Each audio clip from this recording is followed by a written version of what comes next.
எனது அன்பிற்குரியவர்களே அனைவருக்கும் வணக்கம். எல்லாரும் எப்படி இருக்கிறீங்க?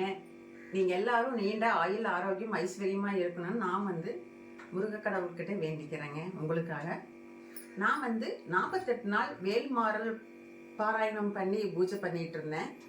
அதில் எனக்கு 48வது நாள் நிறைவு பண்ணிட்டேன். அந்த நிறைவு பூஜை என்னைக்கு நடந்தது அப்படின்னு பார்த்தீங்கன்னா ஆகஸ்ட் 30ஆம் தேதி அது நிறைவு பூஜை முடிஞ்சது. ஆனால் என்ன இன்னைக்கு வீடியோ போடுறீங்களே அப்படின்னு பார்ப்பீங்க. எனக்கு அப்போ போட முடியல, கொஞ்சம் வேலை பிஸிங்கிறதுனால என்னால் முடியல. அதனால தான் நான் இன்னைக்கு போடுறேன். எப்படி நான் பூஜையை நிறைவு பண்ணினேன், எப்படியெல்லாம் எனக்கு மனசு திருப்தியாக இருந்தது, அதனுடைய பலன்கள்லாம் எப்படி இருந்தது அப்படின்னு நான் உங்ககிட்ட ஷேர் பண்ணிக்கணும் அப்படிங்கிறதுக்காகத்தான் நான் இந்த வீடியோவே நான் உங்களுக்கு போடுறேங்க. கண்டிப்பாக உங்களுக்கு யூஸ்ஃபுல்லாக இருக்கும். ஸ்கிப் பண்ணாமல் பாருங்கள். வாங்க இப்போ நம்ம வீடியோக்குள்ளார போகலாம். 48 நாள் பூஜை நான் எப்படி பண்ணினேன், எப்படி நிறைவு பண்ணினேன் அப்படிங்கிறத பார்த்துடலாமா? நான் தினந்தோறும் காலையில் பிரம்ம முகூர்த்தத்தில் நான் எந்திக்கலைங்க. நான் எப்போ போல் ரெகுலராக எத்தனை மணிக்கு எந்திப்பனோ அதே டைம் தான் எந்திரிச்சு 48 நாளுமே நான் வழிபாடு பண்ணினேன். காலையில் எந்திப்பேன், எந்திரிச்சு குளிச்சுட்டு ரெடி ஆகிட்டு முதல் வேலையாக பூஜை பண்ணுவேன். பூஜை பண்ணி முடிச்சுட்டு அந்த வேல்மாறல் பதிகம் படிச்சுட்டு அதுக்கப்புறமா சமையலுக்கு போவேன். அந்த மாதிரி தான் 48 நாளுமே நான் செஞ்சிட்டு இருந்தேன்.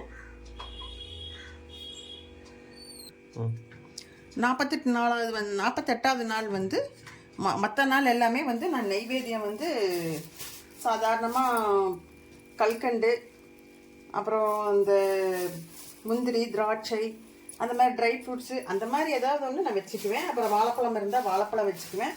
சும்மா சின்ன சாதாரணமான அந்த வகைகள் தான் வச்சுருந்தேன் நெய்வேத்தியமாக. 48வது நாள் அப்பவும் அன்னைக்கு என்னால் நெய்வேத்தியம் காலையில் செய்ய முடியல. ஏன்னு கேட்டிங்கன்னா காலையில் பதிகமெல்லாம் எப்போ போல் பாடிட்டு என்ன பண்ணினேன், அன்றைக்கி எங்கள் வீட்டில் ஒரு ஃபங்க்ஷன், ஒரு கிரகப்பிரவேசத்துக்கு போக வேண்டியது இருந்தது. அதனால் என்னால் அன்றைக்கி காலையிலலாம் எதுவும் என்னால் பண்ண முடியல. அப்போ நான் சாயந்தரமாக சாயந்தரம் என்ன பண்ணேன், அன்றைக்கி வெள்ளிக்கிழமையும் கூட காலையில் பூஜை மகாலட்சுமி தாயாருக்கு பண்ணிவிட்டு வெள்ளிக்கிழமை அப்படிங்கிறதுனால சாயந்தரம் பருப்பு பாயாசம், முருகருக்கு ரொம்ப பிடித்தமான பருப்பு பாயாசம், அந்த பருப்பு பாயாசம் வச்சு முருகருக்கு நெய்வேத்தியம் செஞ்சு அப்படியே ஒரு 6 மணிக்கு மேலே இருக்கும், 6 மணிக்கு மேலேயே ஆயிடுச்சு. செஞ்சு எல்லாம் வச்சு வழிபாடு பண்ணிவிட்டு மனசு திருப்தியாக இருந்தது. 48 நாள் ரொம்ப ஒரு திருப்தியாக என்னால் செய்ய முடிஞ்சது. எந்த ஒரு தங்கு தடைகளுமே இல்லாமல் என்னால் அந்த பூஜை முடிஞ்சிருச்சு அப்படிங்கிறதுக்காக நான் கடவுள்கிட்டையுமே நன்றி சொல்லிக்கிட்டேன். விநாயகர்கிட்டையும் முருகர்கிட்டையும் குலதெய்வத்துக்கிட்டையுமே நான் நன்றி சொல்லிட்டேன்.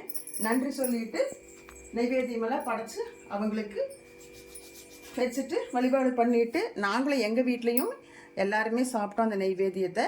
அப்புறம் பக்கத்து வீட்டில் 2 குழந்தைங்க இருக்கிறாங்க, அவங்க ஃபேமிலியாக இருக்கிறாங்க, அவங்களுக்கு மட்டும் ஒரு டம்ளர் நெய்வேத்தியம் கொடுத்தேன், பாயசம் பண்ணி கொடுத்தேன் அவங்களுக்கு. அப்புறம் வேறு யாருக்கும் நான் பெருசாக ஒன்றும், எல்லாம் சொல்லுவாங்க 48 நாள் முடிஞ்ச உடனே 6 பேர்த்துக்கு அன்னதானம் பண்ணணும் அப்படி இப்படின்லாம் சொல்லுவாங்க. ஆனால் என்னால் அந்த அன்னைக்கு என்னால் செய்ய முடியல. ஏன்னா எனக்கு நேரம் இல்லை, நான் வெளில போயிட்டேன். அதனால அப்புறம் சரி முருகர் கோவிச்சுக்க மாட்டார், இன்னொரு நாள் நம்ம பண்ணிக்கலாம் அப்படின்னு சொல்லிட்டு அப்புறம் 2 நாள் கழித்து அமாவாசையெல்லாம் வந்தது. அந்த அன்னைக்கு நான் போய் அன்னதானத்துக்கு எல்லாத்துக்குமே நான் கொடுத்துட்டு வந்திருக்கிறேன். என்னால் முடிஞ்சது என்னமோ நான் போய் பக்கத்தில் இருக்கிற கோயிலில் முருகர் இருக்கிறாரு, அங்கே போய் நான் அன்னதானத்துக்கு கொடுத்துட்டு என் மனசு திருப்தி ஆயிடுச்சு. சரி நம்ம 48 நாள் பூஜையில் நம்ம பண்ணியிருக்கிறோம் அப்படின்னு சொல்லி எனக்கு மனசுக்கு திருப்தியும் ஆயிடுச்சு. 48 நாளில் நீங்கள் தொடர்ந்து இருந்து அந்த வழிபாடை நீங்கள் பண்ணி பாருங்கள். அப்போ தான் உங்களுக்கு அதனுடைய பலன், முழு பலன் எப்படிங்கிறது கிடைக்கும். அதே மாதிரி நான்வெஜ் சாப்பிடாம இருந்து பண்ணுங்க, சரிங்களா? இது வாயில் சொன்னால் அது யாருனாலையும் புரிஞ்சுக்க முடியாது. நீங்கள் இருந்து பார்த்தீங்கன்னா அதில் முழு பலன் என்னன்னு கிடைக்கும். இப்போ நான் உங்களுக்கு எப்படி நான் 48 நாள் பூஜை நிறைவு செஞ்சேன் அப்படிங்கிறத மட்டும் நான் உங்களுக்கு சொல்லியிருக்கிறேன். நான் இதனுடைய விரிவான பலன்கள், இதனால் என்னெல்லாம் நடந்தது, எப்படியெல்லாம் இருந்தது அப்படிங்கிறத பற்றி நான் உங்களுக்கு ஒவ்வொரு செவ்வாய்க்கிழமையுமே நான் உங்களுக்கு ஒரு வீடியோ போடுறேன். கண்டிப்பாக அதை மிஸ் பண்ணாமல் பாருங்கள், உங்களுக்கும் கண்டிப்பாக அது பலனுள்ளதாக இருக்கும், சரிங்களா? இந்த வீடியோ எல்லாத்துக்குமே பிடிச்சிருக்கும் அப்படின்னு நினைக்கிறேன். பிடிச்சிருந்ததுன்னா லைக் பண்ணுங்கள், ஷேர் பண்ணி பாருங்கள். கமெண்டில் ஏதாவது கேட்கணும், இந்த வேல்மாறல் பற்றி சந்தேகம் ஏதாவது கேட்கணும் அப்படின்னு நினச்சிங்கன்னா கமெண்ட் பண்ணி கேளுங்க. நான் கண்டிப்பாக அதுக்கு பதில் கண்டிப்பாக சொல்கிறேன். வேறு ஏதாவது கேட்கணுன்னாலுமே எனக்கு கேளுங்க. இந்த மாதிரி தகவல் தெரிஞ்சுக்கணும், ஆன்மீக தகவல் தெரிஞ்சுக்கணும் அப்படின்னு நினச்சிங்கன்னா இந்த கௌரிஸ்கோம் சேனலை சப்ஸ்கிரைப் பண்ணிவிட்டு பாருங்கள். நன்றி, வணக்கம். நான் உங்களை அடுத்த வீடியோவில் நான் பார்க்குறேங்க.